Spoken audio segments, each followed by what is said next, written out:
Salut, donc comme certains le savent, j'ai posté en story, etc.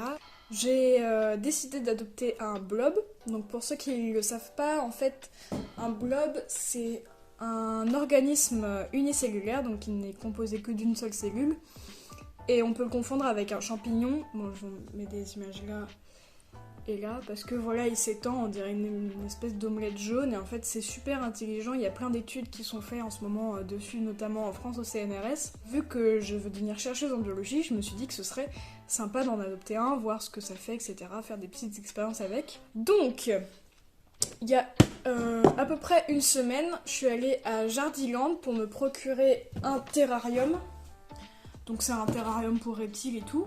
Je suis allée en forêt pour aller chercher de la mousse, des bouts de bois morts, etc.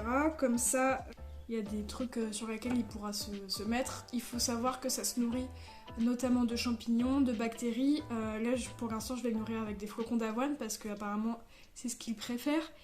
Mais du coup, le bois pourri, etc., ça va développer des moisissures. Donc j'espère qu'il va le manger. Après, c'est pas grave, je lui donnerai quand même des flocons d'avoine, mais ce serait cool qu'il ait un truc plus varié quand même. Donc voilà, mais je vais pas le mettre dedans tout de suite. Pour l'instant, on va le garder dans des boîtes de pétri.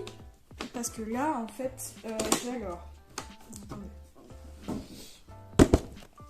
Donc je disais qu'on va le garder dans des boîtes de pétri pour l'instant, parce que en fait, je l'ai acheté donc sur Globe Shop. J'ai acheté un kit d'élevage où il y a tout à l'intérieur qu'il faut.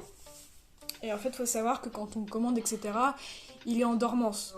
En fait, il se met en dormance quand il a plus de nourriture. Et du coup, en fait, il devient tout sec et on peut le récolter sur une feuille de papier.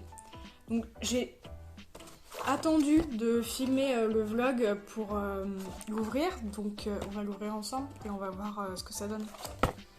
Un manuel de réveil pour voir comment ça marche, etc. Alors, premier truc que je vois, c'est ça. C'est une immense boîte de pétri, donc c'est cool. Comme ça, il pourra grandir. Et dans une plus petite boîte de pétri, on a les blobs. Je vous mets des photos en gros plan là et là, voilà. Donc voilà, c'est sur des petits morceaux de papier et en fait, il faudra les réactiver avec de l'eau, si j'ai bien compris. Sinon, du coup, on a une pipette pour les réactiver, une espèce de pince. Oui, parce qu'il faut pas le toucher avec les mains. Donc je pense que c'est pour le transvaser, etc. Un couteau pour le découper. Ça paraît barbare comme ça, mais il ne sent rien. Alors par contre, les... Bon, du coup, avec, on a deux fioles avec des flocons d'avoine à l'intérieur. Et les petites gélules, je sais pas ce que c'est, je vais m'enseigner.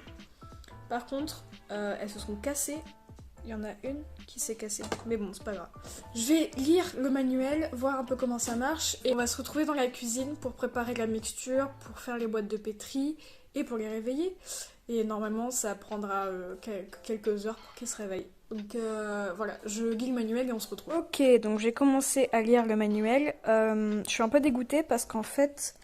Dans le petit truc là, le blob craint les moisissures. Donc va falloir que je nettoie le terrarium avant de mettre le blob dedans pour enlever les moisissures. Mais en tout cas, alors j'ai fait comme ils ont dit, pardon. J'ai mis les flocons d'avoine et ça c'est la gélule d'agar-agar dans un récipient à part. Et là, vous avez les blobs en dormance dans leur première boîte de pétri. À côté, vous avez un autre truc d'agar-agar. Donc là, on va se retrouver dans la cuisine pour préparer la gélule d'agar-agar. On se retrouve. Donc on se retrouve dans la cuisine dégueulasse, sans travaux, faites pas attention. Donc j'ai versé la moitié d'un tube à essai d'eau dans un verre et maintenant je vais mettre le contenu de la gélule d'agar-agar dans l'eau. J'imagine que c'est ça la spatule, donc on va mélanger pour répartir uniformément. Mettez ce verre au micro-ondes et faites-le chauffer pendant une bonne minute à pleine puissance. Répartir uniformément et on va mettre au micro-ondes à pleine puissance pendant une bonne minute. Ok, donc mon micro-ondes est plutôt faible, du coup je l'ai mis à 2 minutes, on va voir ce que ça donne. Ensuite, versez la mixture dans la petite boîte de pétri sur 5 à 7 mm d'épaisseur, ok. Laissez la gélulose ainsi formée se refroidir et se solidifier pendant 15 minutes à garnir. On appelle la gélulose 1, ok. En fait là c'est, vous voyez les boîtes de pétri, dans les laboratoires on met des échantillons ou des bactéries et comme ça elles peuvent se propager parce qu'elles aiment l'humidité. Et ben là on va faire pareil. Ensuite, quand j'aurai mis l'agar-agar dans la boîte de pétri, il faudra que je prenne le blob en dormance, que je le mette sur la gélulose. Donc la gélulose c'est la gelée en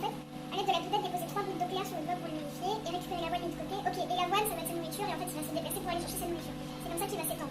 En attendant, on va parler un peu du blob. Donc le blob, voilà, c'est un organisme unicellulaire qui est composé d'une seule cellule et pourtant on pourrait croire en fait que ce genre d'organisme n'a pas de mémoire, n'est pas intelligent, etc. Sauf que si, il est super intelligent pour aller chercher sa nourriture et pour créer des chemins en fait pour aller chercher sa nourriture. On a même fait des expériences avec le chemin ferroviaire de Tokyo, qui est un des plus performants du monde, et pour voir si le blob reproduisait le chemin. Et oui, il a exactement reproduit ce chemin-là, montrant en fait qu'il est parfaitement capable de s'étendre, d'économiser le plus d'énergie possible et de s'étendre pour aller chercher sa nourriture. On a aussi prouvé qu'il avait une mémoire, etc.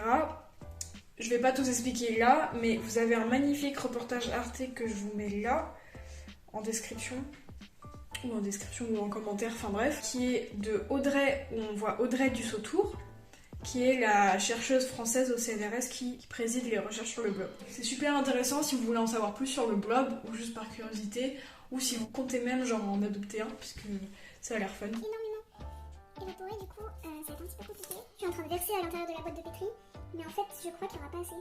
Parce qu'en fait, il y en a pas mal qui s'est évaporé du truc, c'est con. En même temps, genre, ils ont pas précisé, je pense que j'aurais dû vraiment couvrir, je suis trop con. Ok, bon, comme j'en avais pas assez, c'est pas grave, je vais en refaire dans la casserole cette fois. Du coup, j'utilise la deuxième gélule, mais j'irai racheter de l'agar-agar, c'est pas grave. Ok, donc là, j'ai versé la mixture dans la boîte de pétri. J'espère que ça va le faire. En tout cas, j'ai enlevé du coup le raté, hein. Ça donne ça, c'est de la gelée. Là, on va attendre que ça refroidisse. Et si ça marche, on pourra mettre le blob en dormance, enfin. Ok, donc update. Ça y est, ça a marché. Comme vous pouvez le voir, genre, il y a une couche d'agar-agar en fait dessus, qui a bien durci, j'ai pas touché avec les mains comme ils ont dit. Là, on va passer à la partie intéressante enfin. Donc, je vais prendre un des deux blobs, c'est le même de toute manière je pense. Mais ok, ça y est, je l'ai. Donc là, on va le mettre là. Hop. Ok, donc je l'ai mis au centre de la boîte de pétri. Ensuite, on va prendre la pipette. On va... Hop. Et ensuite, 3 gouttes d'eau claire dessus. 1, 2 et 3. Ok, et maintenant, ils nous disent de mettre une vingtaine de flocons tout autour de la boîte sans pour autant toucher le blob pour qu'il aille un peu chercher sa nourriture un petit peu partout.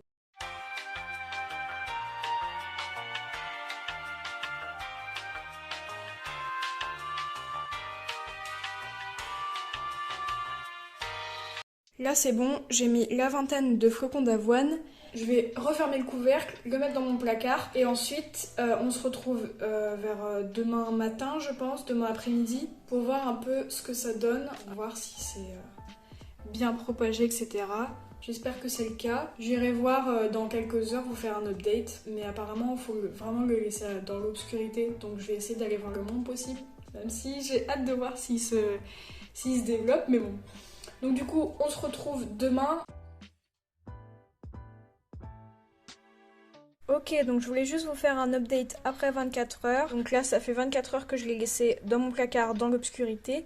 Et on peut voir qu'il s'est super bien développé. Il a commencé à sortir du bout de papier où il était en dormance environ 8 heures après que je l'ai mis dans la boîte de pétri. Et on peut voir vraiment qu'il a vraiment commencé à se propager pour manger les bouts de flocons d'avoine.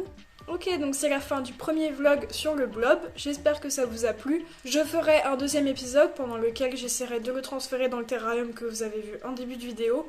En attendant, je vous mets plein de documentaires, de bouquins, etc., de références sur le blob qui pourraient vous intéresser, ainsi que le site où je me suis procuré le mien et quelques conseils que j'ai pu attraper par-ci par-là. J'espère que ça vous a plu. Si ça vous a plu, n'hésitez pas à liker et vous abonner. Et si vous avez des questions, à les poser dans les commentaires. J'essaierai d'y répondre le mieux possible. En attendant, je vous posterai des updates en story sur l'avancée de ce blob. Et on se retrouve dans le deuxième épisode. Salut!